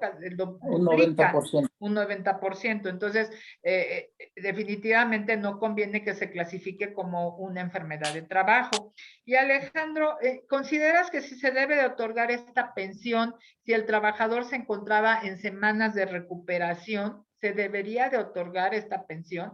Bien, en la práctica sí se debe de considerar, y es un punto muy interesante, doctora. Hay muchos trabajadores que estuvieron cotizando al régimen obligatorio, causaron baja y posteriormente reingresan al régimen obligatorio. ¿Por qué? La ley me establece en el artículo 182 que tienen que cotizar 52 semanas más para recuperar esas semanas que cotizaron con anterioridad. Y en ese periodo en el cual están volviendo a cotizar esas 52 semanas, fallecen. En estos tiempos de pandemia y por la necesidad económica, muchos trabajadores estuvieron en ese supuesto. Y también lo he visto ahorita en la práctica, que nos han llegado infinidad de demandas donde precisamente demandan la pensión por viudez o en este caso los ascendientes. ¿Por qué? Se encontraba fuera del periodo de conservación de derechos y estaba en semanas de recuperación. De esas 52 semanas, cotizó 17 y fallece. Bien, yo les puedo decir que sí procede que se reconozca, otorgue y pague la pensión a esos beneficiarios porque no es optativo del trabajador querer fallecer. Es una Claro. causa de fuerza mayor. La ley como tal y muchas veces las instancias administrativas del instituto niegan la pensión como tal. La niegan, la niegan. Yo sí les diría que procede el otorgamiento de esa pensión porque se desprende de una causa de fuerza mayor y al momento de la muerte se encontraban de alta el régimen obligatorio. Sí, claro, porque esta figura de la conservación de derechos, pues mucha gente no la conoce y cree que nada más por tener las semanas de cotización, no importando cuánto tiempo pasó desde su última contratación a que vienen a pedir precisamente la pensión, pues hayas pasado precisamente el término que considera la ley del Seguro Social para que se reconozcan las semanas que ya había cotizado el trabajador. Y pues en las juntas de conciliación y arbitraje se han tenido muchísimos juicios así, que pues definitivamente al no acreditar la figura de la conservación de derechos se pierden. Y la gente dice, bueno, pero si tengo la edad y coticé las semanas, pero muchas veces les preguntan, ¿y cuánto tiempo tienes que no te contratas? ¿sí? Y son para reactivar, yo siempre les he dicho a los muchachos de la facultad, para poder reactivar tus semanas, tienes forzosamente que echar a andar otra vez el mecanismo de semanas de cotización. Ahí es como un banco, ¿no? Tienes ahí acumulado ya tus semanas de cotización, pero para que te reconozcan el derecho, tienes que poner en activo esas semanas, ¿no? Alejandro, ¿qué nos podrías, cómo es que precisamente dices, tenían que ser 52, pero nada más tenía 17 y en ese momento fallece? ¿Has tenido ese tipo de casos en donde absuelven, no obstante que se demanda Bien, el he tenido de reconocimiento? ambos supuestos. Aquí ya va a importar mucho la capacidad técnica de la representación en este caso, la parte actora, pero sí los he tenido. Aquí la figura de la conservación de derechos es una cuestión meramente de forma, atendiendo al principio de seguridad jurídica, se tienen que cumplir ciertos requisitos y es un requisito primordial. La conservación de derechos en esencia es una cuarta parte del tiempo laborado. La jurisprudencia de la segunda sala nos establece que para a efecto de hacer valer la conservación de derechos, tenemos que especificar de manera fehaciente la fecha en la que causó baja el asegurado, el número de semanas reconocidas que tiene ese asegurado y a su vez determinar la cuarta parte y ver el periodo en el cual se terminaba su plazo para poder acceder a una pensión del ramo de invalidez, cesantía y vejez. Esos son los requisitos que nos delimita la jurisprudencia de la segunda sala. Bien, si me encuentro fuera del periodo de conservación de derechos y esa baja en la cual, en este caso, se toma como consideración, tiene más de 6 años, forzosamente tengo que cotizar 52 semanas para efecto de recuperar las semanas. En esas semanas de recuperación que estoy cotizando para los 52, si se presenta la muerte del asegurado, forzosamente se tendría que otorgar la pensión a los beneficiarios. ¿Por qué? Como les repetía, no es optativo del trabajador querer fallecer. Se Claro. desprende de una causa de fuerza mayor, una y dos, con independencia de que se encontraba inscrito al régimen obligatorio. Lo que sí hay que tener presente en estos supuestos es la pensión, en este caso, en términos de la ley 73, se tiene que pagar atendiendo los artículos 167 de la ley con relación con el artículo 168 y 171 de la ley del Seguro Social.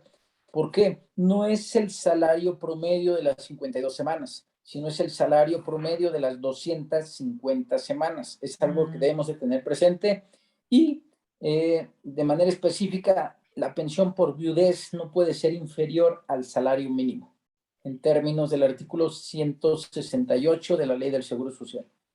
Eso es muy importante que lo conozcan los escuchas, porque iba a decir radio escuchas, pero ahora son cibernéticos, ¿verdad? Precisamente porque, bueno, muchas veces no conocen el mínimo que debe tener una viuda o un viudo como pensión. Entonces, aquí ya hay un precepto específico en la ley que establece que no puede ser mínimo, perdón la expresión, menor al salario mínimo, ¿no?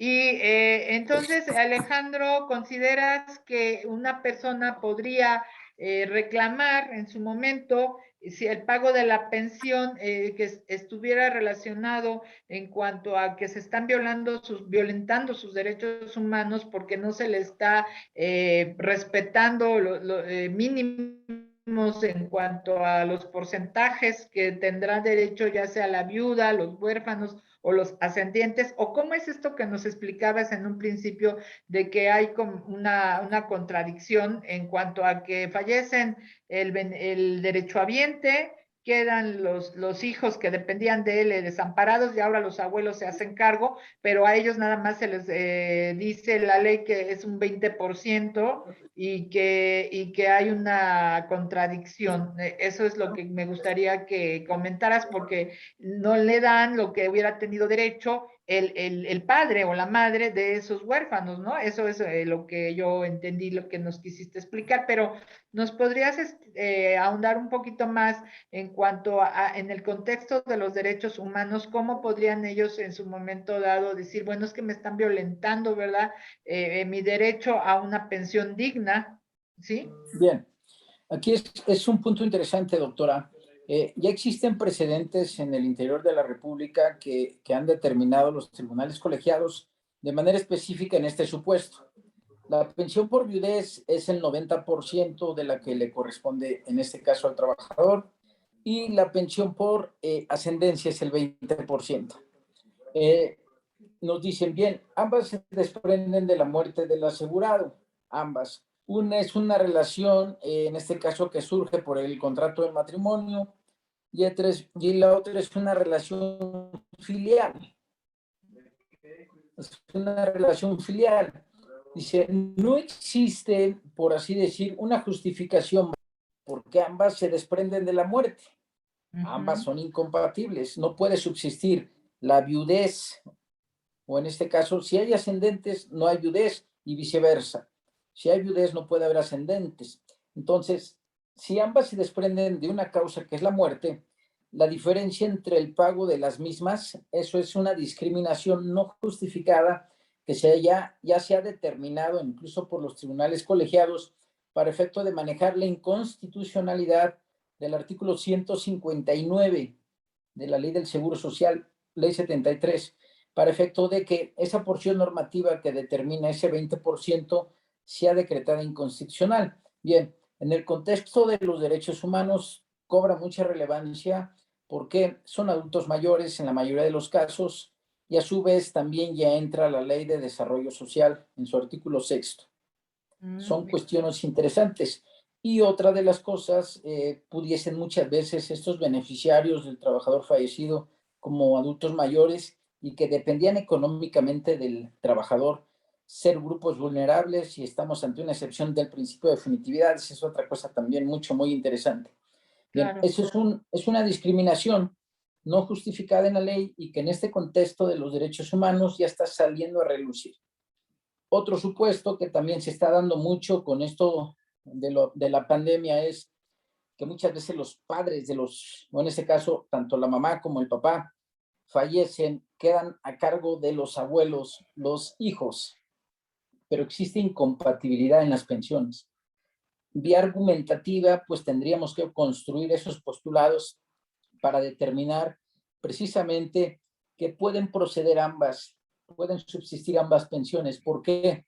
De manera directa, ambas, ya sea orfandad y ascendencia, dependían económicamente del trabajador fallecido. Otro supuesto son grupos vulnerables. Si nos hablamos de menores, pues está el interés superior del menor.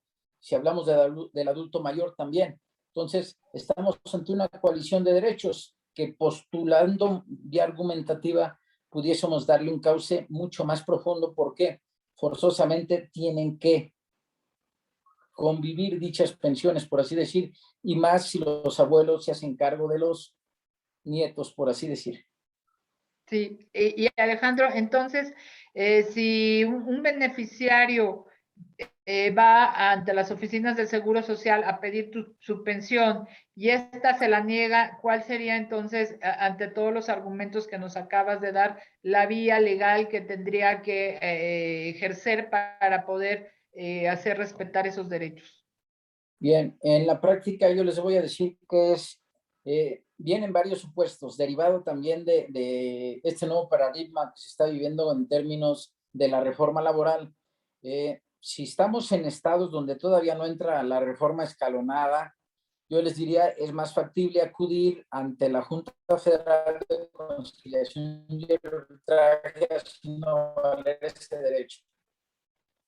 Si estamos ante, en este caso, un estado donde ya se implementó la reforma laboral, pues forzosamente estamos ante una excepción a la conciliación obligatoria en términos del artículo 685 ter, fracción tercera, forzosamente tendríamos que acudir ante el tribunal laboral. Aquí es algo interesante el acudir ante el tribunal laboral, los beneficiarios de un trabajador fallecido, como es un tribunal de legalidad, sí es más estricto el cumplir con ciertos requisitos. De manera específica, yo les puedo decir que atendiendo al 13º transitorio, inciso B de la Ley del Seguro Social, forzosamente, sin importar si sea nueva o vieja ley, forzosamente deberán de exhibir su último estado de cuenta del Afore de ese trabajador fallecido. ¿Por qué? atendiendo las subcuentas que generan ese estado de cuenta del Afore, derivado de esas subcuentas son para financiar la pensión que se va a otorgar a los beneficiarios del trabajador fallecido. Y es un requisito indispensable que cobra relevancia en términos también del artículo 3, fracción tercera bis, artículo 18 bis y 74 de la ley del sistema de ahorro para el retiro. Entonces, tendríamos que acudir, dependiendo el Estado de la República donde nos encontremos, ya sea al Tribunal Laboral o a la Junta Federal de Conciliación y Arbitraje. Muchos dirían, bueno, pudiésemos acudir y presentar el recurso de inconformidad. Bien, yo les puedo decir que por la carga de trabajo que se tiene ante el propio instituto en relación a las áreas de inconformidades, pues se va a saturar y va a tardar mucho, en este caso, en que se resuelva. Y ese tiempo, mejoramente, porque es apremiante, porque estamos hablando de cuestiones en dinero. Entonces, perdón, ¿me comentabas alguna vez que interpusiste algún amparo por violación de los derechos humanos en atención al artículo 1 constitucional por principio pro persona? Algo me habías comentado, sí. Y no teniendo que agotar el principio de definitividad, es decir, no teniendo que ir al recurso ordinario, que en su caso, como bien dices, las juntas de conciliación, que no haya los estados en que no haya entrado la reforma laboral y los tribunales del Poder Judicial en donde ya está vigente la reforma laboral. Esos casos que tú me comentabas, ¿cómo se podrían plantear el no tener que acudir ni a la junta ni al tribunal? Bien, es un punto interesante y aquí vamos a tener y tomar en consideración lo que establece el artículo 107, fracción tercera, inciso A, último párrafo constitucional, en relación con el artículo 61, fracción 20 de la Ley de Amparo, que nos habla y nos establece las excepciones al principio de definitividad. Aquí, como son grupos vulnerables, ya sea la orfandad y la ascendencia, pudiesen manejarse, en este caso, el juicio de amparo para efecto de hacer valer esos derechos. ¿Por qué? Yo les puedo decir de manera premiante que ante la presencia del interés superior del menor no pudiésemos construir nosotros argumentos para efecto de defender, porque ante el interés superior del menor se tiene que ponderar ante cualquier supuesto. Y en este caso, si el pago de la pensión implica solventar sus necesidades básicas, si no se paga esa pensión se estaría, en este caso, violentando el principio de dignidad humana y, en este caso, de manera específica, la recomendación 67 de la OIT sobre los pisos de protección, que son las pensiones o el pago de la pensión, que se llama así, piso de protección, y que nos permite acceder precisamente al principio de dignidad humana. Ahora, con relación a los adultos mayores, no por el hecho de ser un adulto mayor implica que se tiene o se está dentro de un grupo vulnerable, pero derivado de la situación económica en la que muchos, en este caso adultos mayores, se encuentran, se encuadran dentro de esas excepciones al principio de definitividad. Y aquí yo les diría, si es importante que ustedes estudien lo que nos establece el artículo 6 de la Ley General de Desarrollo, así como toda la jurisprudencia que ha emitido la segunda sala en relación a esos supuestos, para efecto de determinar si la figura jurídica que vamos a ponderar está en ese supuesto, pues pudiésemos manejar el juicio de amparo para efecto de la procedencia de, en este caso, de las pensiones. ¿Nos podrías explicar esta Ley General de Desarrollo? Me resulta algo novedoso. ¿Cómo la invocas en su momento en un amparo? ¿La invocarías, aparte de lo que nos has comentado, de tratarse de grupos vulnerables? ¿Cómo la citarías o cómo sería aplicable en este aspecto como concepto de violación? Aquí es un postulado interesante. Para efecto de la ponderación de los derechos de seguridad social, nosotros siempre recurrimos a la dogmática jurídica. Hacemos una clasificación en derechos humanos de primera y segunda generación. Y para efecto de las cuestiones de seguridad social, sí es importante que nosotros sepamos que son derechos humanos de segunda generación. En la dogmática jurídica se les conoce como DESCA, derechos económicos, sociales, culturales y ambientales. Derechos económicos de segunda generación, que son considerados derechos subjetivos o derechos, en este caso, prestacionales, en palabras en este caso, del ministro en retiro, José Ramón Cosío, nos dice, son en este caso derechos humanos prestacionales porque para su cumplimiento implican desembolsar dinero al Estado. Pero bien, ¿por qué nosotros clasificamos así y por qué tomamos en consideración la Ley General de Desarrollo Social? Bien, si leemos de manera específica ese artículo 6 de la Ley General de Desarrollo Social, vienen inmersos los derechos humanos de primera generación y vienen inmersos los derechos humanos de segunda generación, sin clasificación. Entonces, es una herramienta que nos sirve y va de la mano con el artículo 26 de la Convención Americana de Derechos Humanos y con el Protocolo Internacional de Derechos Humanos, Culturales, Sociales y Ambientales. Entonces, armamos convencionalmente nuestro marco teórico para efecto de la ponderación vía juicio de garantías, se pudiese manejar. Y yo les diría que constitucionalmente tenemos el artículo 107, fracción tercera, inciso A, en su última parte. Es importante porque vienen esas excepciones que ya han sido interpretadas, en este caso por la Suprema Corte, para efecto de determinar precisamente la ponderación de esos grupos vulnerables. Yo les puedo decir que ahorita es muy intuitivo el buscar, en este caso en el Semanario Judicial de la Federación, toda esa jurisprudencia que nos puede servir. Ya nada más es aprender a argumentarla. Y precisamente pues tendríamos que aprender un poco más de argumentación jurídica, tendríamos que acudir un poco más a lo que vendría siendo principios y derechos constitucionales y, bueno, lo que son derechos humanos, tanto su teoría como su práctica y de manera específica, pues amparo. Sí, el amparo, ¿verdad? Bueno, pues Alejandro, aquí tenemos alguna pregunta del público que me están mandando. Dice Vale Hernández, ¿es procedente que un trabajador al servicio del Estado que se encuentra inactivo reciba una pensión de viudez? Lo voy a repetir.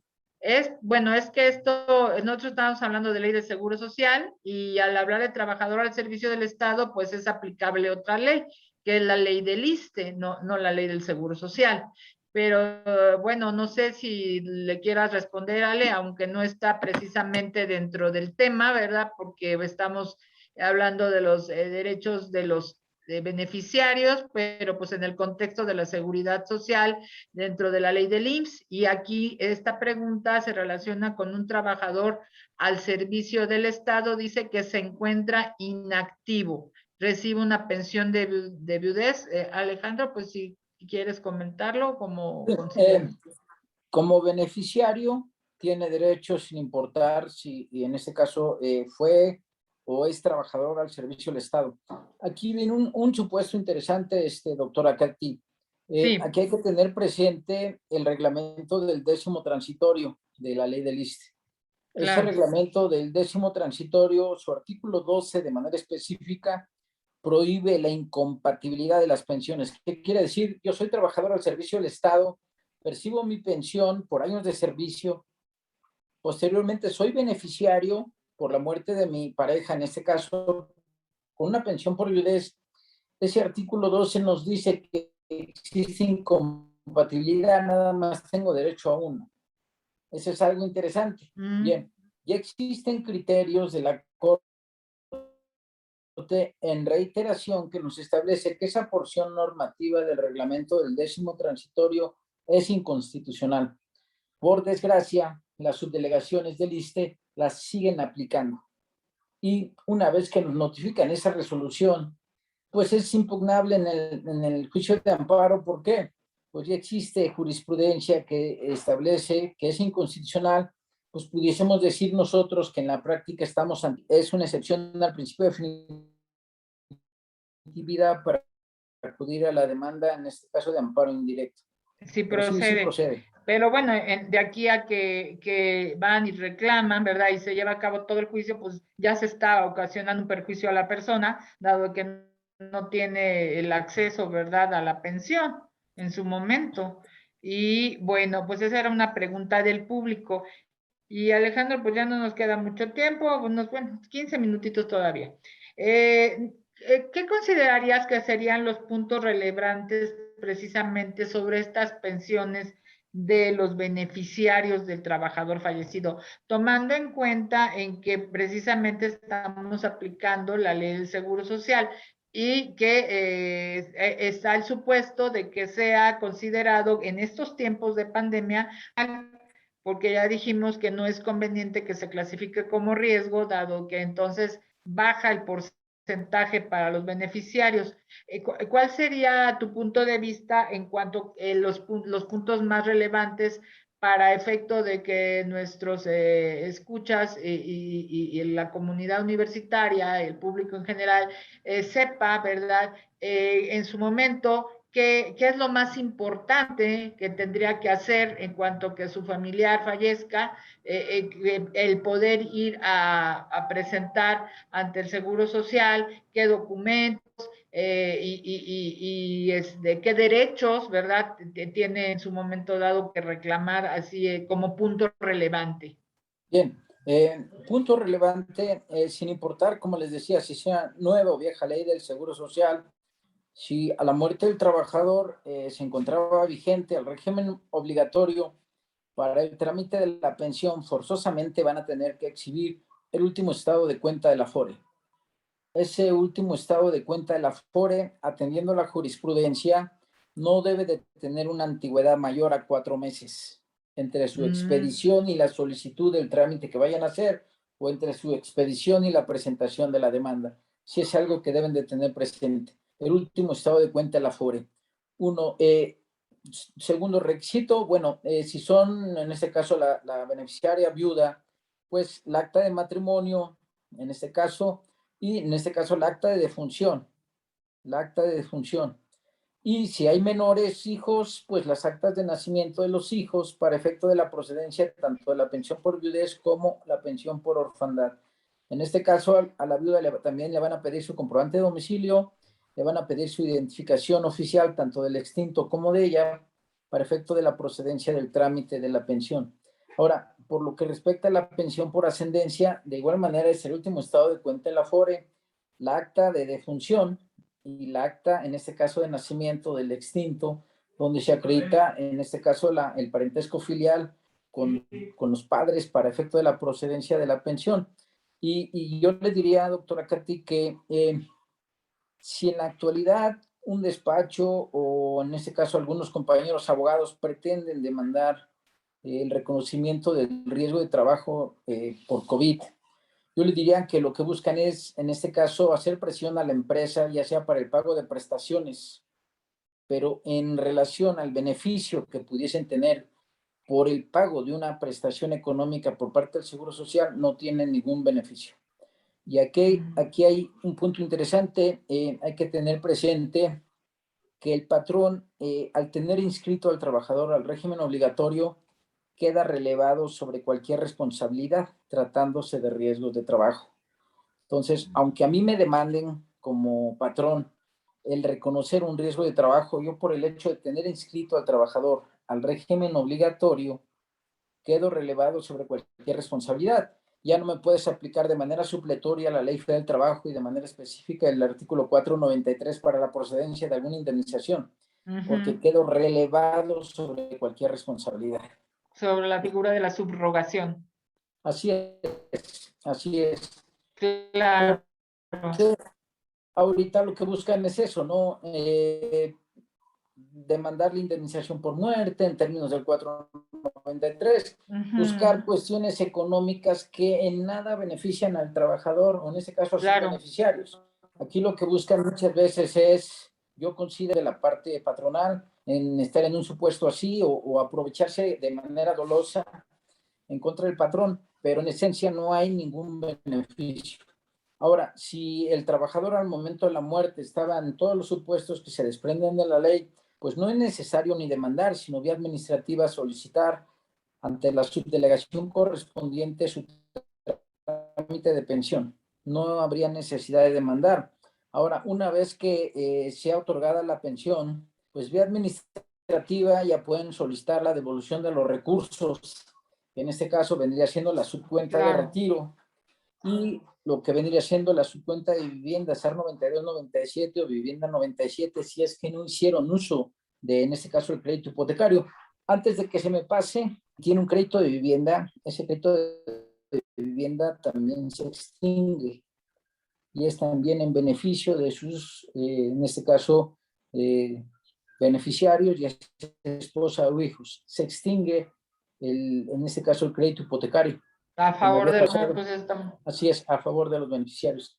Entonces, son puntos relevantes que no debemos de pasar por alto y en este contexto de pandémicos y del nuevo paradigma de justicia laboral, pues venimos jugando ya con 10 años con esta reforma constitucional del 2011, venimos 9 años jugando con esta reforma a la ley de amparo y pues, atendiendo a nuestro bloque de regularidad constitucional que se desprende de la contradicción de tesis 293/2011, pues ya tenemos un derecho vigente que es aplicable tanto desde el aspecto convencional, sin importar si sea un tratado o no firmado por el Estado mexicano, pero siempre y cuando establezcan mayores derechos y a favor. Bien, y ahí pues yo le diría, doctora Katy, nosotros como operadores jurídicos pues, tenemos una responsabilidad muy grande porque tenemos que saber más allá del derecho positivo nacional.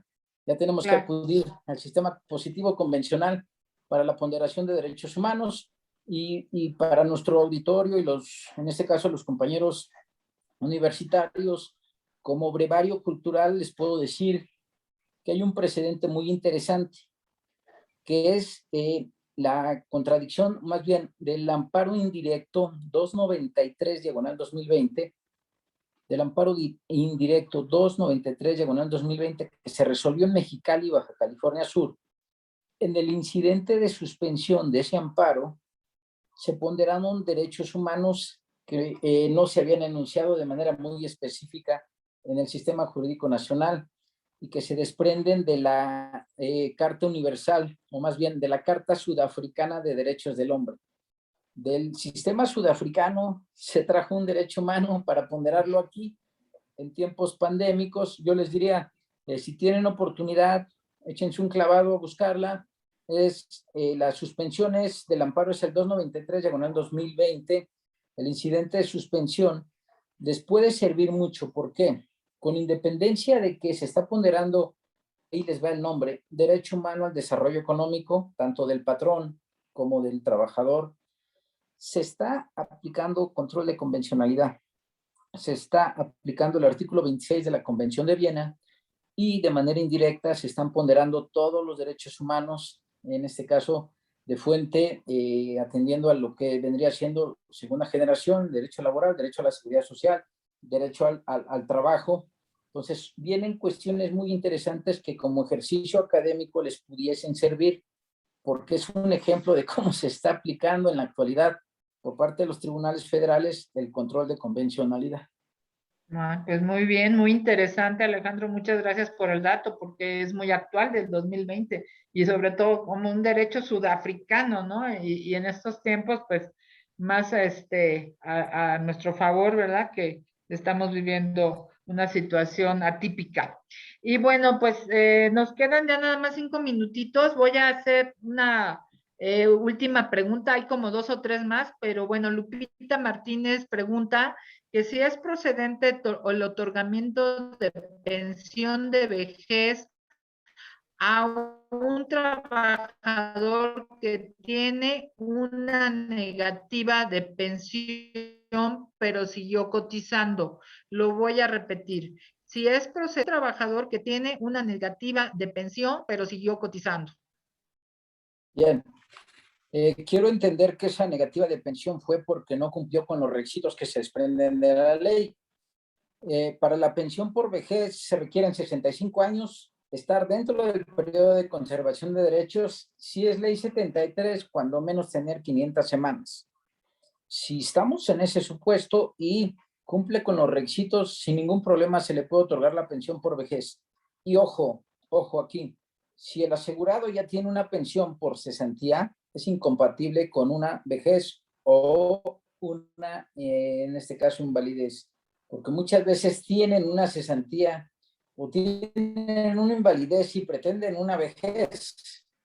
pertenecen al mismo ramo y son incompatibles. Claro. Ojo en eso. Otra cosa también interesante, el asegurado puede venir disfrutando de una pensión por riesgo de trabajo. Posteriormente, está en los supuestos para acceder a la pensión por cesantía o vejez. Piensa que la suma de una se le incrementa a la otra, y no. Aquí se tendrá que estar a lo establecido en el artículo 115 y 116, o lo que es en términos del último salario percibido, porque muchas veces también llegan demandas en ese supuesto, pero te das cuenta pues que desconocen un poco lo que establece la ley del Seguro Social. Pero en esencia, atendiendo a lo que nos dice la compañera Lupita, sí procede, sí cumple con los requisitos de ley, doctora. Gracias. Bueno, 2 minutitos más. Hay varias preguntas, pero bueno, Cristian también nos pregunta, Cristian Hinojosa, los pagos a beneficiarios, a ver, lo voy a bajar aquí un poquito más, porque, desde el momento del fallecimiento o cuando se hace la solicitud y es autorizada. Dice Lupita, Lupita, Cristian Hinojosa, los pagos a beneficiarios, a ver, porque no lo puedo ver. No, ok, no, ya no se ve. Perdón, Alejandro Serrano, perdón, ya no vi el otro. ¿Por qué la pensión para un hombre tiene que ser acreditada la dependencia económica y para la mujer no es necesario acreditarlo? ¿Esto no es una forma de discriminación? Sí, efectivamente, sí es una discriminación, pero ya existe un criterio de la segunda sala que establece que esa condicionante de la dependencia económica es inconstitucional. Entonces ya procede la pensión sin necesidad de acreditar dicha dependencia ante el Seguro Social. Ah, perfecto. Entonces ya no existe esa regla, sino que ya por jurisprudencia se puede invocar y decir que no tiene que acreditarse la dependencia. Así es. ¿No tiene el dato de la jurisprudencia, maestro? No la tengo, pero pudiesen buscar pensión varón en el semanario judicial, y son las primeras 2 tesis que aparecen, son contradicciones de tesis de la segunda sala. Y son ya del 2015, 2016 esas contradicciones de tesis. Muy bien. Pues maestro Alejandro, ya se nos terminó el tiempo. Es muy interesante todo lo que nos acaba usted de decir, pues se nota totalmente su experiencia en estos temas, sobre todo lo estudioso que es usted y me consta, todo lo que se ha preparado y sobre todo y en la práctica. Yo lo felicito porque nos ha enriquecido con sus conocimientos, sobre todo pues estas cuestiones que están precisamente en la actualidad surgiendo las dudas para las personas que quedan como beneficiarios de los que fallecen por COVID o por otras causas, no precisamente por COVID. Pero maestro, muchísimas gracias nuevamente, Alejandro, te mando un abrazo y bueno, pues aquí vamos a proyectar, ya que no podemos estar personalmente, pero pues este reconocimiento por parte del Colegio de Profesores de Derecho del Trabajo al maestro Alejandro Martínez Reyes por su sobresaliente participación en la 4ª sesión del programa Temas de Seguridad Social. Por mi raza hablará el espíritu, Ciudad Universitaria, Ciudad de México, a 1 de septiembre de 2021, y nuestro presidente del colegio, el doctor Enrique Larios. Muchísimas gracias, Alejandro. Espero que en otra ocasión pues nos vuelvas a aceptar la invitación en estos temas de seguridad social tan interesantes y sobre todo pues en boca de todo un experto como tú. Al contrario, es un placer, doctora, y yo ahora sí que estamos en público. Yo agradecido de usted porque usted para muchos de nosotros fue un pilar y fue una motivación académica y encantado. No, pues muchísimas gracias, es un honor para mí tener alumnos como tú. Gracias, doctora. Pues muchísimas gracias nuevamente y para todos, pues nos estaremos viendo en el próximo programa de temas de seguridad social y muchas gracias por su atención.